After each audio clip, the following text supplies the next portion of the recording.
Wasak na wasak ang Hiroshima. Halos 80% ng mga gusali ang nawasak. Mahigit 70,000 tao ang namamatay sa mga unang oras, kabilang ang halos lahat ng mga doktor.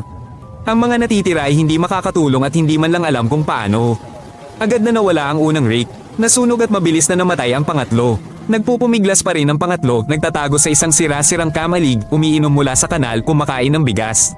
Ngunit ang itim na ulan ay nakaapekto na. Sa ikatlong araw, tumigil ang pagtibok ng kanyang puso. Itinaas ng pangatlong rake ang kanyang ulo sa huling pagkakataon. Maliwanag na ang langit, ngunit ang parehong ulap na kabuti ay lumitaw sa kanyang harapan. Ang lahat ay kinalkula at isinagawa ng may katumpakan.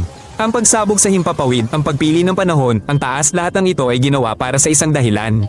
Ito ay isang eksperimento, ngunit sa pagkakataong ito ay hindi sa disyerto, kundi sa isang lungsod kung saan nakatira ang mga tao. Ang buong lungsod ay naging isang lugar ng pagsubok. Ang mga nakaligtas ay nagdusa sa loob ng maraming taon. Ang ilan ay nagkaroon ng mga tumor, ang iba ay nawalan ng paningin.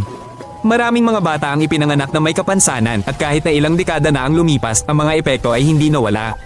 Pagkalipas ng 3 araw, isang pangalawang bomba ang inihulog sa isa pang lungsod ng Hapon, ang Nagasaki, at malapit ang sumuko ang Japan.